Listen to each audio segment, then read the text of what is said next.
بسم اللہ الرحمن الرحیم۔ میں ہوں ملک محمد علی، پروگرام بات سے بات ملک محمد علی کے ساتھ۔ پاکستان کے تابڑ توڑ حملے نے بھارت کو ہلا کر رکھ دیا ہے۔ حالانکہ پاکستان کہتا رہا ہے کہ ہندوستان باز آ جائے، ایسی حرکتیں نہ کرے، خطے کو جنگ سے دور رکھے، لیکن بھارت اپنی حرکتوں سے باز نہیں آیا اور پھر جواباً پاکستان کو بھی وار کرنا پڑ گیا۔ اور یہ وار ایسا ہوا ہے کہ بھارت میں چیخیں پر چیخیں نکل رہی ہیں۔ مودی کو وہ سرپرائز ملا ہے، شاید وہ اس کا تصور بھی نہ کر رہا ہو، اور بھارتی میڈیا کی بھی بولتی بند ہو چکی ہے۔ وہ کدھر گیا میجر گورو آریہ اور مچھل بخشی جو بکواس کرتے تھے؟ آج کے پروگرام میں اسی موضوع پر بات ہوگی۔ اور پیارے دوستوں، جن دوستوں نے ابھی تک ہمارے چینل کو سبسکرائب نہیں کیا، برائے مہربانی وہ ہمارے چینل کو سبسکرائب بھی کریں، لائک بھی کریں اور شیئر بھی کریں۔ اور پھر وہ وقت آ گیا جب پاکستان نے آپریشن بنیان مرصوص کے ذریعے بھارت کو وہ جواب دیا۔ انڈیا کے بریگیڈز ہیڈ کوارٹر تباہ کر کے رکھ دیے ہیں، انڈیا کے ایئر بیسز تباہ کر دیے ہیں، بٹھنڈا، سرسا، اوڑی سیکٹر اور دیگر جتنے بھی ایسے ایئر بیسز تھے جہاں سے پاکستان کے خلاف ڈرونز اڑ رہے تھے، آپریشن ہو رہے تھے، تو پاکستان نے ایسا آپریشن کیا ہے کہ بھارت صدیوں یاد رکھے گا۔ اور حتیٰ کہ بھارت کے جو بجلی کے جو مراکز تھے انہیں بھی تباہ کر دیا گیا۔ 70% سے زائد بجلی بند ہو چکی ہے۔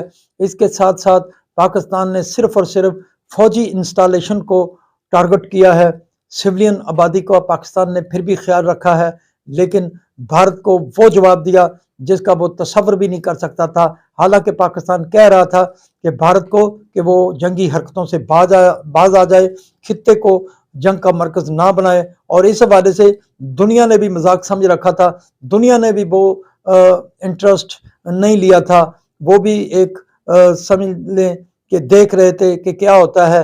لیکن اب دنیا کو سوچنا پڑے گا۔ اب جب بڑا حملہ کر دیا ہے پاکستان نے، تو اب وزیر خارجہ امریکن مارکو روبیو کی پاکستان کے آرمی چیف سے بھی بات ہوئی ہے، اور ڈپٹی پرائم منسٹر وزیر خارجہ ساکھڈار سے بھی بات ہوئی ہے، لیکن واضح طور پر پیغام دیا گیا ہے کہ پاکستان صبر کر لے گا، لیکن انڈیا کو صبر کرنا پڑے گا۔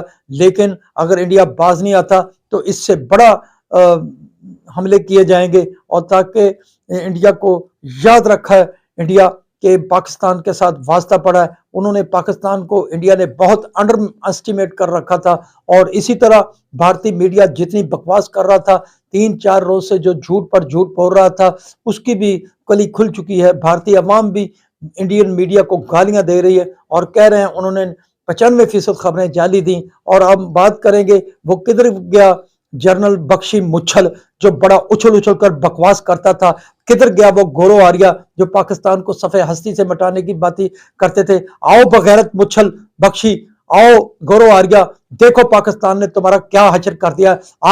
آپ کی پینٹیں بھی گیلی ہو چکی ہوں گی، آپ رو رہے ہو گے۔ آپ نے جس انداز سے بھارتی عوام کو جنگ کی طرف دھکیلا اور بھارت کے اندر جنگ کا وہ ماحول پیدا کر دیا جس کا جو بھارت کی عوام سے بھی آپ دشمنی کر رہے تھے، آپ نے بھارت کو ایک آگ میں جھونکا۔ آپ ذمہ دار ہیں آپ لوگ۔ اور بخشی مچھل، تم نے کون سی کامیابی کبھی پاکستان کے خلاف حاصل کی تھی؟ اور میجر گوریا، تم نے جتنی بکواس کی، اب تمہاری بکواس کا جواب مل چکا ہے، اور بھارتی میڈیا کی بھی بولتی بند ہوئی۔ اب بتائے سچ، جو جھوٹ پر جھوٹ بول رہا تھا کہ پاکستان نے حملہ کر دیا، اب وہ حقیقت بتائے جو پاکستان نے انڈیا کا حشر کیا ہے، وہ عوام کو بتائے۔ بہرحال ہم اب بھی سمجھتے ہیں کہ جنگ جو ہے، جنگ کو اچھا عمل نہیں ہوتا، جنگ بند ہونی چاہیے۔ بھارت کو اب بھی ہوش کے نقل لینی چاہیے، اور دنیا کو بھی اس بارے میں فرنٹ لائن پر اپنا رول ادا کر کے پاکستان اور بھارت کے درمیان جو حالات کشیدہ ہیں، جو جنگ شروع ہو چکی ہے، اسے رکوانے کی بھرپور کوشش کرنی چاہیے۔ سلام پاکستان، سلام اوورسیز، اللہ حافظ۔